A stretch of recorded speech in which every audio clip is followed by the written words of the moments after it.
సహోదరులారా, లూకాసు వార్త 17వ అధ్యాయంలో నుంచి నేను ఈ మాటలు మీకు జ్ఞాపకం చేస్తున్నాను. లోతు దినములలో జరిగినట్టును జరుగును. లోతు దినములలో లోతు జీవితం ఒక శరీర సంబంధమైన జీవితానికి, శరీర సంబంధమైన విశ్వాసి అని అనిపించుకోవడానికి అనేకమైన ఆధారాలు మనకి కనబడతాయి. అందుకని నేను మొదటిగా లోతు జీవితాన్ని వ్యక్తిగతమైన కోణములో కొన్ని తలంపులు, కుటుంబపరమైన కోణములో మరికొన్ని తలంపులు మీ ముందు పెట్టాలని కోరుతున్నాను. మొదటిగా వ్యక్తిగతమైన కోణములో, దానికి మనం పెట్టుకునే శీర్షిక ఏంటంటే నిందాస్పదమైన నీతిమంతుడు. ఇతడు నీతిమంతుడే, కానీ నిందాస్పదుడుగా మారిపోయాడు. నిందాస్పదుడుగా ఎలా మారాడు అని మనం చదివితే అతను చేసుకున్న తీర్మానాలే దానికి కారణం. అంటే ఈ శరీర సంబంధులైన విశ్వాసులు ఎలా ఉంటారు అనంటే, సగం ఆత్మీయత, సగం లోకం, సగం దేవుడు, సగం స్వయం. దేవుడు చెప్పేది కొంత, తమకు తోచింది మరికొంత. ఈ రెండు కలిపి శరీర సంబంధమైన తత్వం వారిలో కనపడుతూ ఉంటుంది. లోతు అలాంటి వ్యక్తే. ప్రియులారా, లోతు జీవితాన్ని మనం జాగ్రత్తగా పరిశీలన చేస్తే ఆదికాండం 13వ అధ్యాయంలోనికి మనం వెళ్తే మనకు అర్థమవుతుంది. చూద్దాం రండి. ఆదికాండం 13వ అధ్యాయం. ఆదికాండము 13వ అధ్యాయము 10వ వచనాన్ని నేను చదువుతున్నాను, జాగ్రత్తగా వినండి. లోతు తన కన్నులెత్తి యోర్దాను ప్రాంతమంతటిని చూచెను. అంటే ఈ శరీర సంబంధులైన వ్యక్తులు, విశ్వాసులు ఎలా ఉంటారు అనంటే చూపు మీద ఆధారపడతారు. అంటే దృష్టి మీద ఆధారపడతారు. కంటికి ఏది కనపడితే, ఏది నచ్చితే దానిని చేయడం, కంటికి నచ్చిన దాన్ని చేయడం. అంటే జ్ఞానేంద్రియాల మీద ఆధారపడుతూ ఆ తత్వం వారిలో కనపడుతుంది. లోతు కూడా అలాంటి వ్యక్తే. లోతుకి నిజానికి అతనికి ఇవ్వబడిన ఆధిక్యతలు ఏంటంటే, అబ్రహాముతో బయలుదేరి రావడం, అదొక ఆధిక్యత. రెండవది, అబ్రహాములాగా అతను కూడా అభివృద్ధి పొందడం, అది మరొక ఆధిక్యత. ఇన్ని ఆధిక్యతలుండి అబ్రహాము నుండి ఆస్తిపరుడయ్యాడు, కానీ అబ్రహాము నుండి భక్తి నేర్చుకోలేకపోయాడు. అబ్రహాము ద్వారా ఆస్తిని సంపాదించుకున్నాడు, కానీ సహవాసములో అబ్రహాము యొక్క విశ్వాసాన్ని అలవరుచుకోలేకపోయాడు. అంటే శరీర సంబంధులైన మనుషులు ఎలా ఉంటారంటే, దేవుని సన్నిధికి, సంఘానికి వచ్చి మేలు పొందుతారు, దీవెనలు పొందుతారు, అభివృద్ధి పొందుతారు, ఆశీర్వాదాలు అనుకునే వాటిని సంపాదించుకుంటారు, కానీ భక్తి విషయాలలో వెనకబడే ఉంటారు. లోతు అలాంటి వ్యక్తి. అందుకనే అక్కడ రాయబడిన మాట, అతడు యోర్దాను ప్రాంతమంతటిని చూచెను అని మనం చదువుతున్నాం. ప్రియులారా, ఏ వ్యక్తి జీవితంలోనైనా చూపు అనేది మొదటి మెట్టు. నిన్నటి దినాన కమల్ రాజేష్ గారు మాట్లాడుతూ కూడా శోధనకు ప్రారంభం చూపు అనేది జ్ఞాపకం చేశారు. ఆ చూపు ఆలోచనలోనికి మళ్ళుతుంది, ఆ చూపు ఒక తీర్మానంలోనికి నడిపిస్తుంది అని. అలాగే ఇక్కడ కూడా శరీర సంబంధిగా చెప్పబడుతున్న ఈ వ్యక్తి, ఆయన యోర్దాను ప్రాంతం అంతటిని చూచాడు. చూడండి, రెండవ డౌన్ఫాల్ 11వ వచనంలో మనకి కనబడుతుంది. కాబట్టి లోతు తనకు యోర్దాను ప్రాంతమంతటిని ఏర్పరుచుకొని, కళ్ళు ఎప్పుడైతే పని చేస్తాయో వెంటనే అది మనస్సుకు సిగ్నల్ పంపిస్తుంది, మనస్సు పనిచేస్తుంది. అంటే ఏర్పాటు చేసుకున్నాడు. He chose that place. కళ్ళు చూశాయి, మనసు ఆశించింది. శోధన యొక్క లెక్క ఇలాగే ఉంటుంది. ఆ తర్వాత కొంచెం మనం క్రిందకు వెళ్తే తూర్పుగా ప్రయాణము చేశాను అని 12వ వచనంలో ఇలా రాయబడింది. చివరి భాగంలో, ఆ మైదానమందున్న పట్టణ ప్రదేశములలో కాపురముండి తర్వాత మాట చూడండి, సొదొమ దగ్గర తన గుడారము వేసుకొనెను. చూచాడు కళ్ళతో, ఏర్పరచుకున్నాడు మనస్సుతో, తర్వాత కాళ్ళు అటువైపు నడిచాయి, శరీరం దగ్గరకు వెళ్ళింది, అటువైపుగా వెళ్ళింది. ఇది 3వది. 4వది 14వ అధ్యాయంలోనికి రండి. 14వ అధ్యాయం 12వ వచనం. మరియు అబ్రాము సహోదరుని కుమారుడైన లోతు సొదొమలో కాపురముండెను. అంటే 4వ మెట్టుగా అతడు కాపురానికి, అక్కడ నివాసం ఉండడానికి వెళ్ళిపోయాడు. దేవుడు ఏ పట్టణాన్నైతే నాశనం చేయదలుచుకున్నాడో, ఏ పట్టణాన్నైతే తీర్పు తీర్చదలుచుకున్నాడో ఆ పట్టణం విషయమై ఈయన కలిగి ఉన్న ఉద్దేశం ఏంటో తెలుసా? దానిని చూచాడు, అది మొదటిది. ఏర్పరచుకున్నాడు మనసులో, రెండవది. తర్వాత దానికి దగ్గరగా వెళ్ళాడు, మూడవది. తర్వాత చివరకు అందులోనే ప్రవేశించాడు. అంతేకాదు 19వ అధ్యాయంలోనికి గనక వస్తే, 19వ అధ్యాయం 1వ వచనాన్ని మనం చూస్తే, ఆ సాయంకాలమందు 2 దేవదూతలు సొదొమ చేరినప్పటికీ లోతు సొదొమ గవిని యొద్ద కూర్చుండి ఉండెను. లోతు వారిని చూచి వారిని ఎదుర్కొనుటకు లేచి సాష్టాంగ నమస్కారము చేసి, అంటే గవిని దగ్గర తీర్పు తీర్చేవాళ్ళు, పెద్దరికం చేసేవాళ్ళు ఉంటారు. అక్కడ ఒక ప్రథమ స్థానాన్ని సంపాదించుకున్నాడు. అంటే భౌతికంగా మనం చూస్తే ఇదంతా అభివృద్ధిలాగే, ఆశీర్వాదంలాగే కనబడుతుంది. ఫ్లరిష్ అయ్యాడు, దీవించబడ్డాడు. కానీ లోపట జరుగుతున్న కార్యం పాపం తనకి అర్థం అవ్వలేదు. అది అర్థం అవడానికి అతడికి చాలా సమయం పట్టింది. అర్థమయ్యే సమయానికే అతడు వెనక్కి తిరిగి రాలేనంత దూరం వచ్చేశాడు. అతని చాయిసెస్, అతని యొక్క ఎంపికలే ఆ రీతిగా తీసుకొచ్చాయి. ప్రియులారా, అతని ఎంపికలు మనకు నేర్పించే పాఠాలు ఏంటో తెలుసా? చూద్దాం రండి. ఈ ఎంపికల ద్వారా వచ్చిన పర్యవసానాలు మనం చదివితే, మొట్టమొదటిగా ఈ లోతు పోరాటములో, యుద్ధములో చిక్కుకున్నాడు. రెండవదిగా అతను యొక్క ఆస్తి, కుటుంబం, బంధువులందరూ, అనగా తన కుటుంబం అంతా బలవంతంగా, బలాత్కారంగా చెరగొనిపోబడ్డారు. మూడవదిగా సొదొమ మనుషులు అతనిని నొప్పిస్తూ ఉన్నారు, అతని మనస్సాక్షిని నొప్పిస్తూ ఉన్నారు. They cause pain to him. అందుకనే పేతురు అతని గురించి రాస్తూ ఆ మాట అన్నాడు. ఏమని? అతడు ఆ దుర్మార్గుల కామ వికారయుక్తమైన నడవడి చేత తన మనస్సాక్షిని నొప్పించుకుంటూ వచ్చాడు. అంటే మనస్సాక్షికి నొప్పి తగులుతుంది. ప్రియులారా, ఇటువంటి స్థితిలోనికి అతడు దిగజారిపోవడం చాలా విచారకరం. ప్రియులారా, దీనికి అంతటికీ కారణం ఏంటంటే అతడు ఏర్పాటు చేసుకున్న ఎంపికలే, అతడు ఏర్పరచుకున్న ఏర్పాట్లే. దీంట్లో నుంచి మనం నేర్చుకునే పాఠం ఏంటో తెలుసా? విశ్వాసులుగా మనం చేసే తీర్మానాలు, మనం సగం వాక్యం సగం లోకం, సగం వాక్యం సగం లౌక్యం కలిసి చేసే తీర్మానాలు ఎప్పటికీ నష్టాన్నే తీసుకొని వస్తాయి. అది తెలియజేయడానికే లోతు యొక్క వృత్తాంతాన్ని మనం జ్ఞాపకం చేసుకుంటున్నాం. ప్రాముఖ్యంగా మనం మన తీర్మానాల విషయంలో చాలా జాగ్రత్తగా ఉండాలి. ప్రతి వ్యక్తి చేయవలసిన తిరుగులేని తీర్మానం ఏంటో తెలుసా? నంబర్ 1, మొదటిది యేసు ప్రభు విషయమై చేయవలసిన తీర్మానం, అంటే రక్షణ తీర్మానం.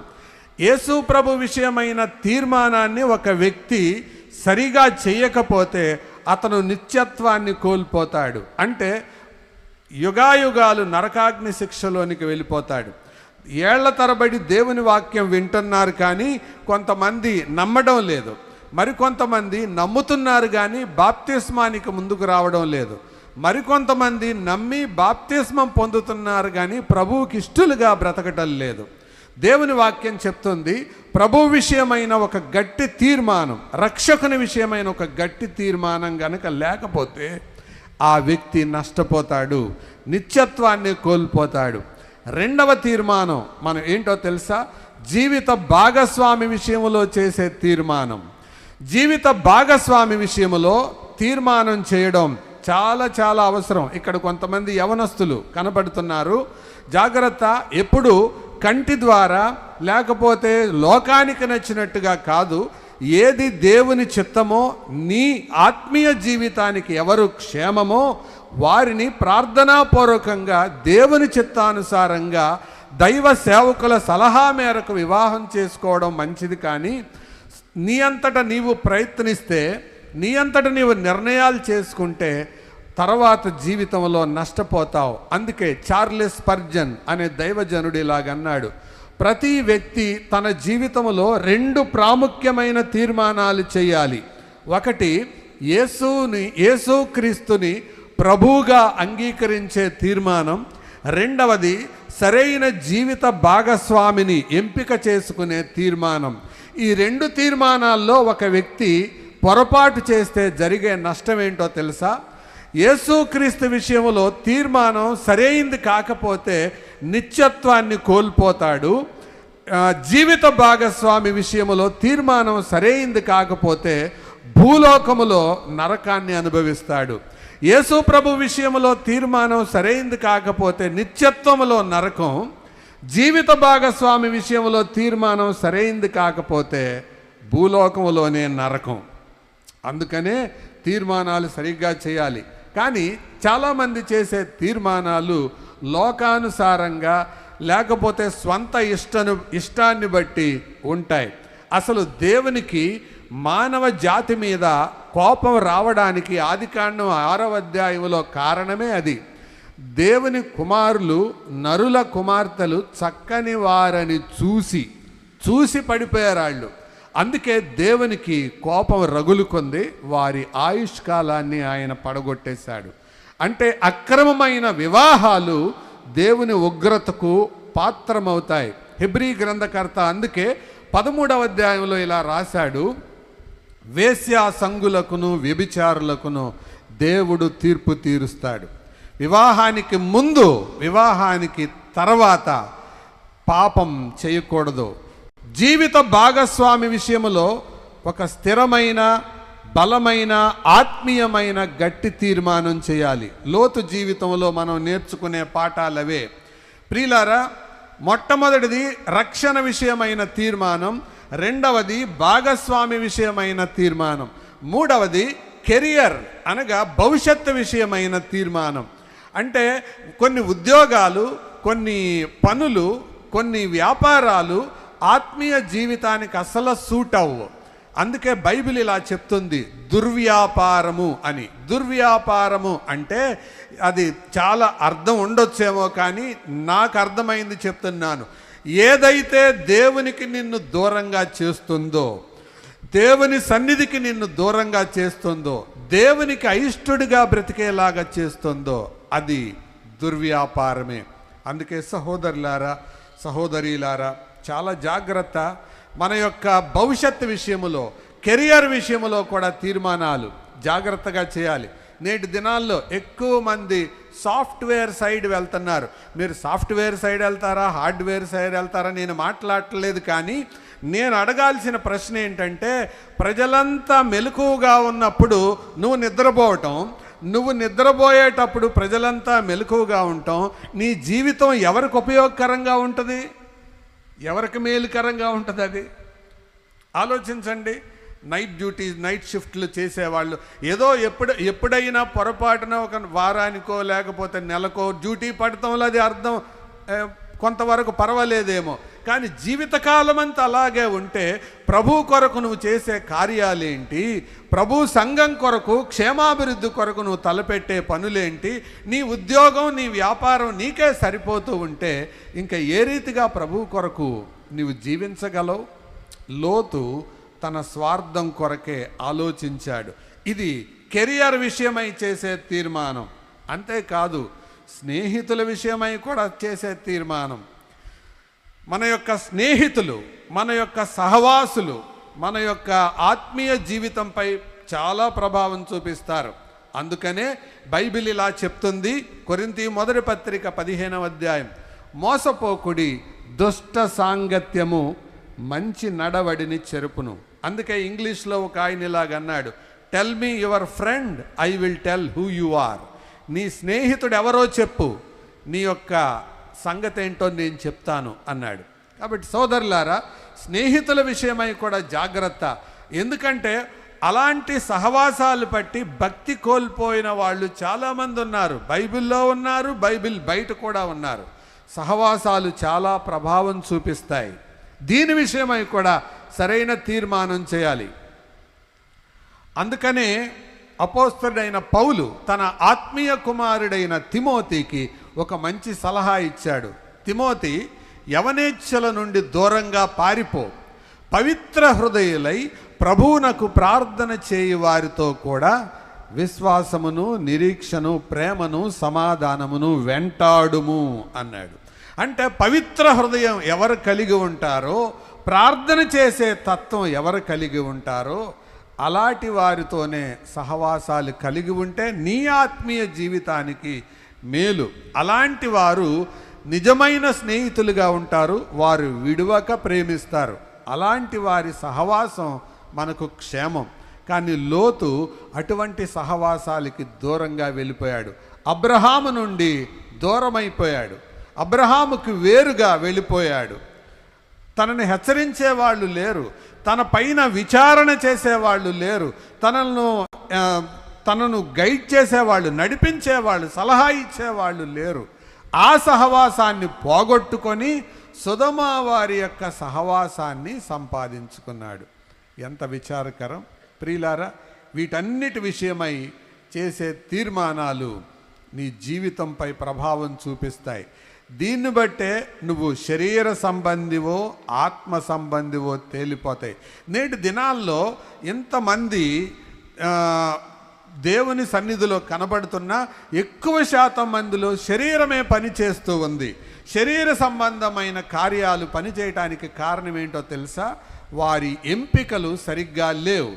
ప్రభు విషయమైన ఎంపికలు సరిగా లేవు, జీవిత భాగస్వామి విషయమైన ఎంపికలు సరిగా లేవు, వారి యొక్క కెరియర్ విషయమైన ఎంపికలు సరిగా లేవు, వారి యొక్క స్నేహాల విషయమైన ఎంపికలు సరిగా లేవు. అందుకే లోతు మనకు నేర్పిస్తున్న పాఠం ఏంటో తెలుసా? శరీర సంబంధులుగా బ్రతకకండి, అది మీకు క్షేమం కాదు అని అంటున్నాడు. ప్రియులారా, ఇంత మట్టుకు దాన్ని మనం అలా ఉంచి లోతు కుటుంబాన్ని గురించి నేను కొన్ని తలంపులు మీతో చెప్పాలని కోరుతున్నాను. లోతు కుటుంబాన్ని గురించి నేను మీ ముందు పెట్టాలనుకున్న కొన్ని తలంపులు జాగ్రత్తగా వినండి. దీనికి నేను ఇస్తున్న క్యాప్షన్ ఏంటంటే, నీతిహీన స్థితికి జారిన నీతిమంతుని కుటుంబం. నీతిమంతుడే, కానీ అతని కుటుంబం నీతిహీనమైన స్థితిలోనికి ఎందుకు జారింది? దానికి కారణాలేంటి? అది కొన్ని వరుసగా మీ ముందు పెడతాను. నంబర్ 1, మొట్టమొదటిగా ఆ కుటుంబం సహవాసం లేని కుటుంబం. సహవాస లోపం అందులో కనపడుతుంది. నో ఫెలోషిప్, దేవునితో సహవాసం లేదు, దేవునికి సంబంధించిన వారితో కూడా సహవాసం లేదు. No fellowship with God and no fellowship with each other. దేవునితో సహవాసం లేదు. ఆలోచన చేయండి సహోదరులారా, దేవుని వాక్యం వింటున్న ప్రియులారా, వినయంతో నేను మీ ముందు ఈ ప్రశ్న పెడుతున్నాను. దేవునితో కుటుంబ సభ్యుడు, ప్రతి వ్యక్తి ఎంత సమయాన్ని దేవునితో గడుపుతున్నారు? మౌన ధ్యాన సమయాన్ని ఎంతసేపు గడుపుతున్నారు? అసలు ఆ సమయమే ఉండటం లేదు. జాగ్రత్త. సహవాసం, ప్రభువుతో సహవాసం లేకపోవటం ఆత్మీయ జీవితాన్ని ఘోరంగా దెబ్బతీస్తుంది. అందుకే నేటి దినాలు బలహీనమైన క్రైస్తవులు తయారవుతున్నారు. ఎందుకో తెలుసా? Weekly Christians always week Christians. ఎవరైతే వారాంతపు భక్తి చేస్తుంటారో వారు బలహీనమైన క్రైస్తవులుగానే ఉంటారు. నిజమైన శిష్యత్వం అనే పుస్తకాన్ని విలియం మ్యాక్డొనాల్డ్ అనే దైవజనుడు రాశారు.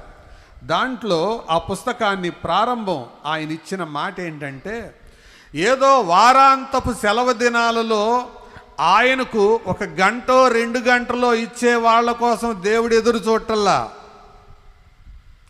వారానికి 1 గంటో 2 గంటలో ఇచ్చి ఇంకా చేతులు కడుక్కునే వాళ్ళతో వాళ్ళ విషయమై ప్రభువు ఎదురు చూడటం లేదు. కానీ ఆయనను వెంబడించే వాళ్ళ విషయమై, తన సిలువనెత్తుకొని ఆయనను వెంబడించే వారి విషయమై ఆయన ఎదురు చూస్తున్నాడు. ప్రియమైన సహోదరులారా, ఆలోచన చేయండి. దేవుని సన్నిధిలో మీటింగ్కి వచ్చి 1 గంటో 2 గంటలో కూర్చుంటావు కదా, వ్యక్తిగతంగా ఆయన సన్నిధిలో నువ్వు ఎంతసేపు కూర్చోగలుగుతున్నావు? పర్సనల్గా ఆ రీతిగా కూర్చొని ఎన్ని రోజులైంది? ఆలోచించండి. అదే ఆత్మీయంగా బలహీనపడడానికి కారణం. ఆ సమయాలే లేవు ఈ కుటుంబానికి. లోతుకి లేవు, లోతు భార్యకి అసలే ఉండవు, పిల్లలకు అసలు అబ్బలేదు. రెండవ లక్షణం ఏంటో తెలుసా? వారి కుటుంబం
ప్రార్థన చేయడం, భక్తి చేయడం లేదు, కుటుంబ బలిపీఠం లేదు.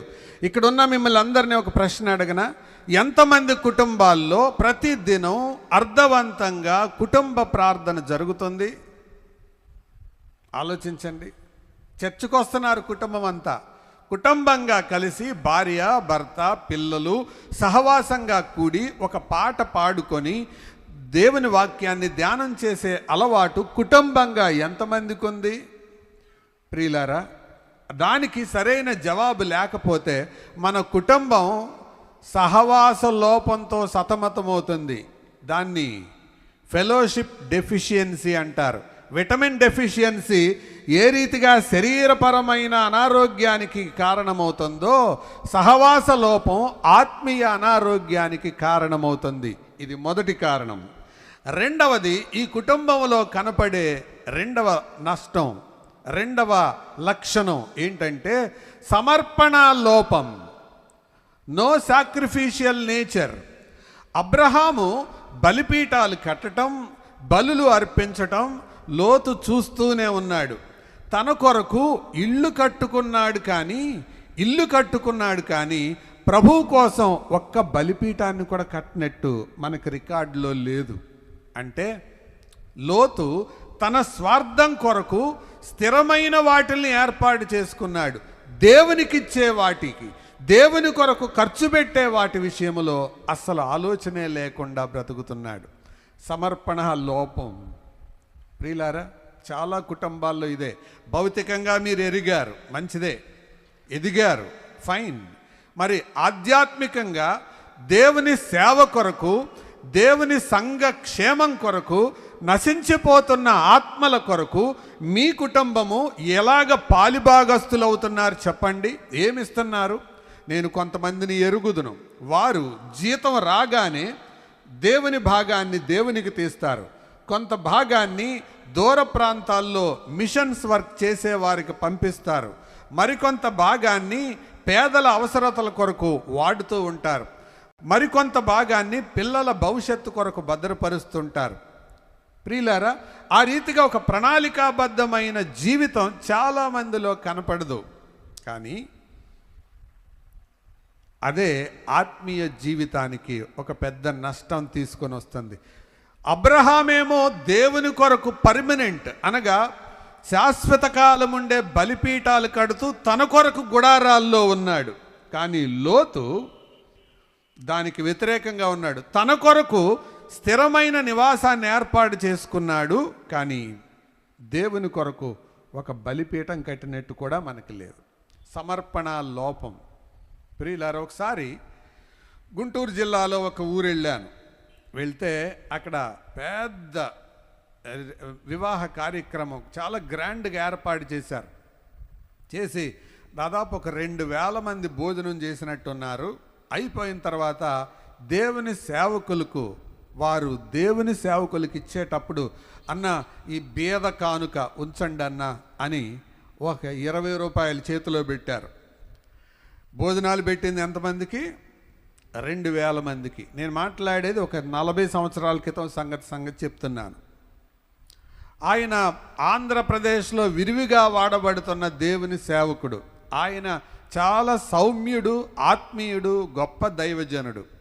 ఆయనకు అలాగ ఆయన కూడా ఏమి సనగలేదు, ఏం చేయలేదు. కానీ చిన్నవానిగా ఉన్నప్పుడు ఆ దృశ్యం చూసి నా మనసు చివుక్కుమంది.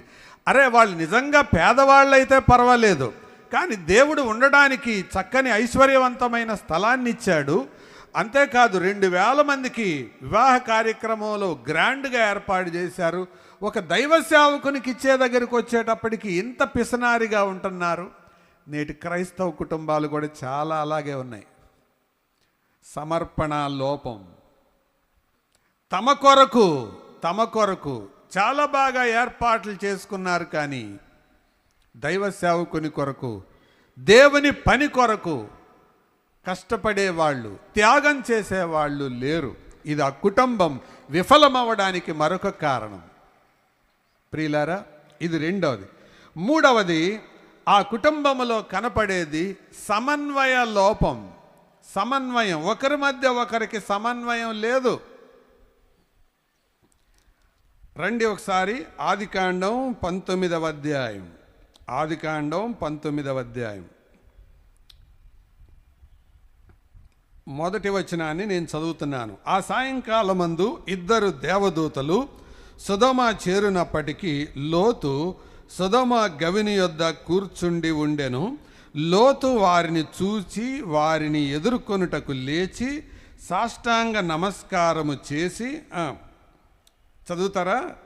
నా ప్రభువులారా, దయచేసి మీ దాసుని ఇంటికి వచ్చి రాత్రి వెళ్ళబుచ్చి కాళ్ళు కడుక్కొనడి.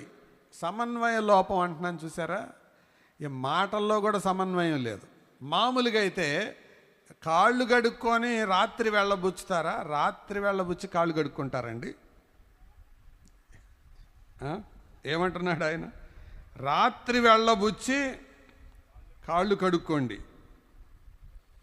అంటే, ఎప్పుడైతే భక్తిలో విశ్వాసములో వెనకబడతారో, శరీరం డామినేట్ చేస్తుందో, వారి మాటలు కూడా సవ్యంగా ఉండవు. మాటల్లో సమన్వయం ఉండదు. No coordination in their talk. ఒకదానికి సంబంధమే ఉండదు. రెండవది, మాటల్లోనే కాదు, మనుషుల మధ్య కూడా సమన్వయం ఉండదు. చూడండి 3వ వచనాన్ని నేను చదువుతున్నాను. అయినను అతడు మిక్కిలి బలవంతము చేసినప్పుడు వారు అతని తట్టు తిరిగి అతని ఇంట ప్రవేశించరి.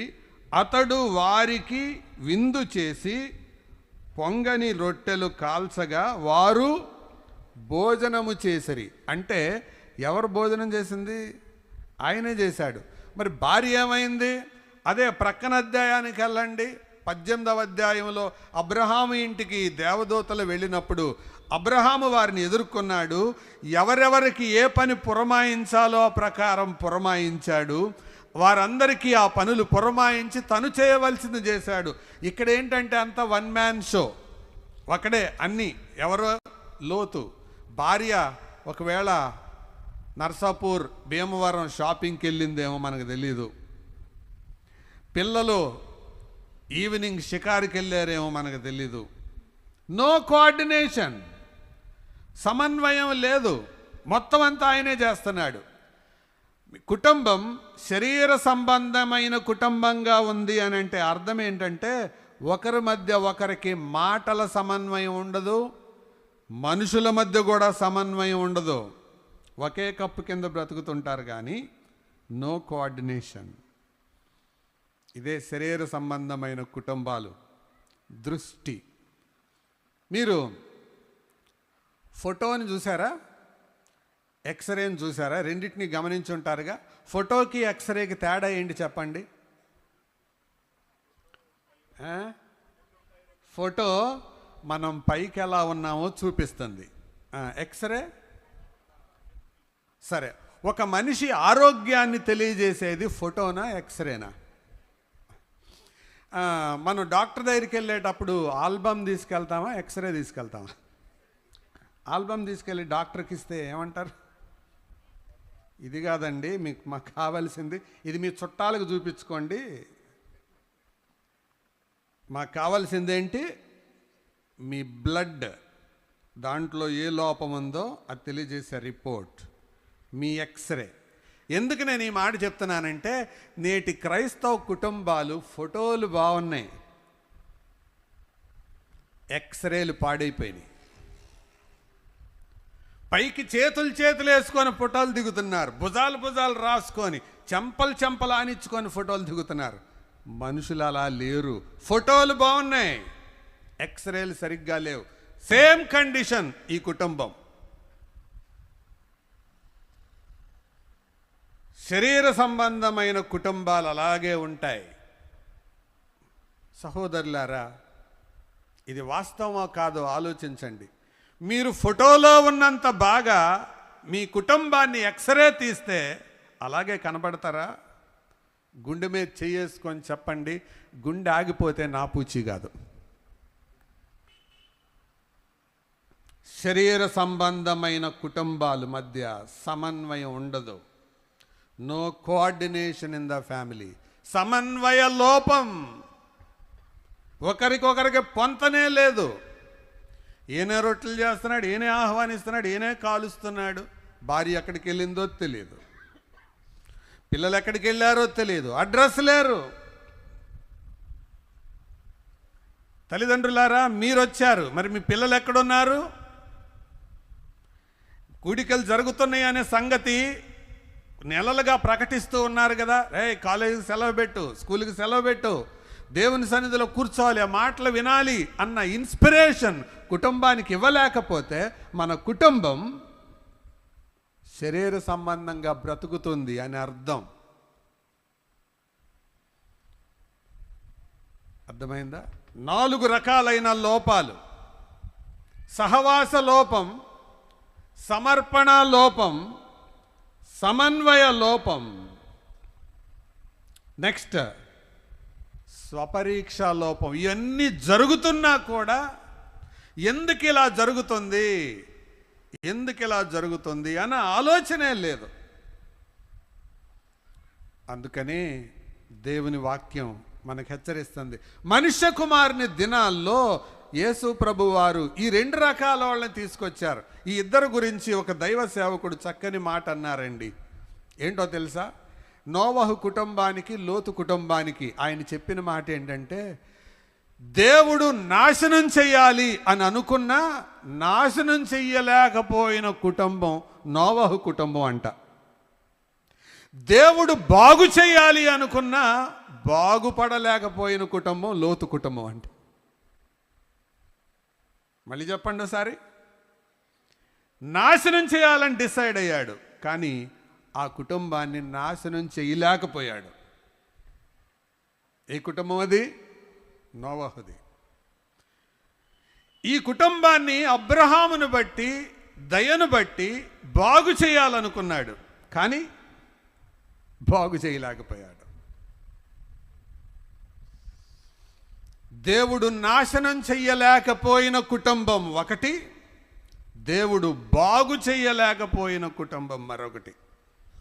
ఈరోజు మన కుటుంబాలు ఎలా ఉన్నాయో పరీక్షించుకుందాం. ఒక శరీర సంబంధమైన కుటుంబం, దాని యొక్క ముఖ చిత్రం ఇలాగే ఉంటుంది. స్వపరీక్ష కనపడదు. మరొక లోపం చెప్తాను, సాఫల్యతా లోపం. అనగా వాళ్ళు సాధించింది ఏముంది చెప్పండి? ఏమి సాధించాడు లోతు? చూడండి, లోతు గురించి రాయబడిన మాట 19వ అధ్యాయం 16వ వచనం. అతడు తడవు చేశాను. ఏం చేశాను? తడవు చేశాను. అంటే లోతులో ఉండే మరొక లక్షణం, శరీర సంబంధులైన వ్యక్తులలో ఉండే మరొక లక్షణం, ఒక తేడా చెప్తున్నాను వినండి. స్థలాన్ని ఎంపిక చేసుకునే దగ్గర ముందు ఎవరున్నారు? లోతు ఉన్నాడా, అబ్రహాం ఉన్నాడా? లోతే ఉన్నాడు. 13వ అధ్యాయంలో ఎంపిక చేసుకునే దగ్గర ముందు లోతున్నాడు. కానీ దేవుడు నాశనం చేసే స్థలాన్ని, అందులో నుంచి ఇతన్ని బయటకు రమ్మని పిలుస్తుంటే ఏం చేస్తున్నాడు? డిలే చేస్తున్నాడు. ఒక వ్యక్తి కానీ, ఒక కుటుంబం కానీ శరీర సంబంధమైన కుటుంబమా కాదా అని తేల్చేది వారి యొక్క సమయపాలన, వారి యొక్క టైం మేనేజ్మెంట్. ఇక్కడున్న మిమ్మల్ని అందరూ ఒక మాట అడగనా? సమయం విలువ అర్థమవుతుందా? మన మీటింగ్ ఎన్ని గంటలకు అనేశారు? 11 అనేశారు. 11కి పాపం క్వైరోళ్ళు వచ్చి అలిసిపోయేలాగా పాడి మనం తీరిగ్గా మనకు కుదిరినప్పుడు ఆర్చుకొని తీర్చుకొని వస్తూ ఉన్నాం. దేవుని సేవకులు ముందు వచ్చారండి. చాలా విచిత్రం. ఇంతమంది దేవుని దాసులు ముందుగా వచ్చారు, కానీ స్థానిక సంఘస్థులు చాలా ఆలస్యంగా రావడం విచారం. మీకు సంగతి తెలుసా? ఒక ఆయన ఇలా అన్నాడు, English people are before time, Americans are on time, Indians are beyond time, Indian Christians are far beyond time. English వాళ్ళు 11 అంటే 10:30కు ఉంటారంట. అమెరికా వాళ్ళు 11 అంటే 10:59:30 దాకా ఎవరు ఉండరు. ఆ ఆఖరి 30 సెకండ్లు ఉంటాయే, ఆ కప్పులో నుంచే ఊడి పడతారా, నేలలో నుంచే ఈంతారా, గోడల్లో నుంచే పడతారా, కిటికీల్లో నుంచే దూరతారా తెలియదు. 11 అయ్యేటప్పటికి మొత్తం అందరూ ఉంటారంట. భారతీయులు 11 అంటే 11:30. మరి భారత క్రైస్తవులు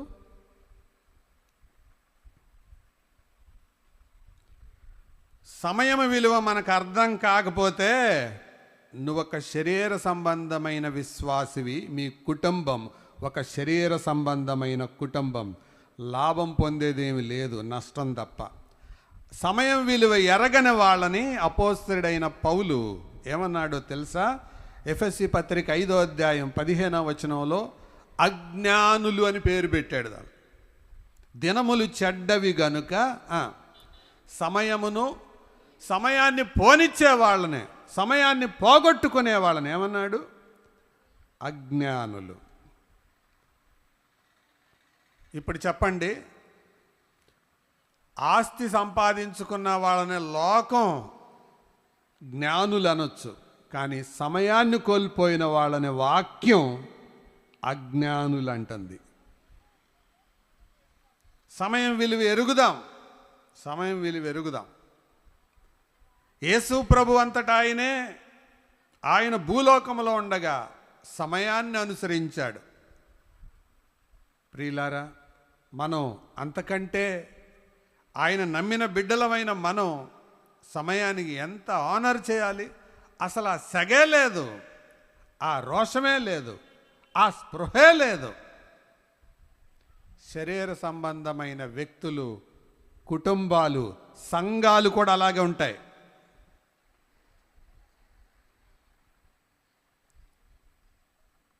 దేవుని దాసులు ప్రకాష్ గారు ఒకసారి ఒక మీటింగ్కి వెళ్ళారు. 6:30కి మీటింగ్ అని అన్నారు. ఆయన 7 గంటలకల్లా వెళ్ళి కూర్చున్నారు. 9:30 దాకా పాటలు పాడారు. ఆయన వాక్యం చెప్పమంటే లేచి నిలబడి ప్రార్థన చేసి, ఈరోజు మీటింగ్ అయిపోయింది, సెలవు తీసుకుందాం అన్నారు. వాళ్ళు బెత్తరపోయారు. అంటే ఆయన ఏమన్నారంటే, అంతేనండి, మీరు 6:30కని వేశారు కదా, అందుకే నేను టైంకి వచ్చాను, 2:30 గంటలు కూర్చున్నాను, ఈ టైము దాటిపోయింది అని అన్నారు. అంటే లేదండి ఇక్కడ ఇంతేనండి అన్నారంట. అంతే, ఇక్కడ ఇంతేనండి అయితే మనం అలవాటు చేద్దామండి వాళ్ళకి అన్నారు. వెంటనే ఆయన ప్రకటించి ఇలాగన్నారు, రేపటి దినం వాక్యం వినడానికి వరకు వచ్చే వాళ్ళందరూ 11 గంటలకు రండి, 11:30కి గేట్లు వేస్తారు అని చెప్పారండి. సంఘం మొత్తం వచ్చేసారు. వాస్తవం చెప్తున్నాను, నేను కళ్ళారా చూసింది చెప్తున్నాను. అంటే అది నేర్చుకోవాలి, నేర్పించాలి. అతడు తడవు చేశాను. ప్రియులారా, ఆలోచన చేయండి. ట్రైన్కి తడవు చేస్తారా? ఇంటర్వ్యూకి తడవు చేస్తారా? ఎంట్రన్స్ టెస్ట్కి తడవు చేస్తారా? ఒక్క నిమిషం, 2 నిమిషాలు లేట్ అయితే బయటికి పంపించేస్తున్నారు కదా. దేవుని సన్నిధి, దేవుని వాక్యం అంతా తీసేసిందా? ఆ స్పృహే లేదేంటి మనకి? ఆలోచించండి. ఈయన ఎవర్రా ఇంత కఠినంగా చెప్తున్నారు అనుకోవద్దు. కొన్ని నిజాలు నిష్ఠూరంగానే ఉంటాయి. ఒకవేళ నేను చెప్పేది తప్పైతే చెప్పండి, నేను సరి చేసుకుంటాను. సరి అయితే మీరే సరి అవ్వండి.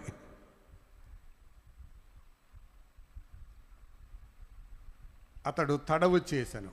No, it doesn't know the value of time. అదే కోరుకోరా అబ్బాయి, ఏది కావాలో కోరుకో అని అనగానే టక్కును కోరుకున్నాడు. అంటే భౌతికమైన విషయాల కొరకేమో చురుకుదనం, ఆత్మ సంబంధమైన విషయాలకేమో అలసత్వం. ఇదే శరీర సంబంధుల్లో కనబడేది. hastiness towards earthly things, laziness towards spiritual things. ఆత్మ సంబంధమైన విషయాల్లో అలసత్వం, భౌతికమైన విషయాల్లో తొందరపాటుతనం.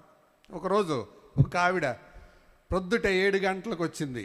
ఏంటమ్మా ఇంత పెందలాడి వచ్చావంటే, మా బాబుకి 10th క్లాస్ ఎగ్జామ్ అన్నయ్య, ప్రేయర్ చేస్తారని అంది. ఎన్నింటికమ్మా ఎగ్జామ్ అన్నా? 9ంటికి అన్నయ్య అంది. మరి 7 గంటలకే వచ్చేవేంటి అన్నాను. అంటే అదే అన్నయ్య, రూమ్ చూసుకోవాలి కదా అన్నాను. నేను వేరే ఊరు పడిందా సెంటర్ అన్నా. కాదన్నయ్య, ఇక్కడికి పక్కనే స్కూల్లో పడింది అంది. ఎంత దూరం అంటే అది కరెక్ట్గా ఈ మందిరం దగ్గర నుంచి పాల్ గారింటికి ఉన్నంత దూరం. ఎన్ని గంటలకు వచ్చింది? 7 గంటలకి. ఎగ్జామ్ ఎన్నింటికి? 9ంటికి. అంటే 10వ తరగతి పరీక్ష అంత విలువ కూడా చేయట్లేదు అన్నమాట దేవుడి సన్నిధి. విచారం. ప్రియులారా, వీళ్ళందరినీ ఆత్మ సంబంధులు అందామా, శరీర సంబంధులు అందామా? చెప్పండి. శరీరానికి విలువిచ్చేవాళ్ళు. అందుకే మనుష్య కుమారుని దినాల్లో ఏది ప్రధానమో ప్రభువే చెప్పినట్టు రాత్రి చూశాంగా, తిండి ప్రధానం, పెళ్ళి ప్రధానం, ఇవి ప్రధానంగా బ్రతుకుతున్నారు వాళ్ళు. సహోదరులారా, అపార్థం చేసుకోకండి, ఆలోచించండి. మనం సరిచేసుకుందాం, సరవుదాం. దేవుని సంబంధికులుగా, దేవునిని ఎరిగిన వారిగా, విశ్వాసులుగా లోకానికి ఒక సందేశం ఇద్దాం. వాళ్ళు మీటింగ్ టైం అంటే టైమేనండి. ఆ టైంకి ప్రారంభిస్తారండి, ఆ టైంకి ముగిస్తారండి. అనేది ఒక గొప్ప సందేశం. అంతేగాని ఇక వాళ్ళు ఎప్పుడు మొదలు పెడతారో అండి ఇక మన కర్మ అని అనిపించుకోవడం అదేమి సాక్ష్యం అండి? ఒక మంచి క్రైస్తవ సాక్ష్యాన్ని మనం లోకానికి వెదజల్లాలంటే నియమాలివే. సాఫల్యతా లోపం తడవు చేశాడు, తర్వాత భార్య వెనక తీసి ఉప్పు స్తంభమైంది, పిల్లలు వారు ఏమి నేర్చుకున్నారు చూడండి. ఆ మాట చదివితే మంచిదని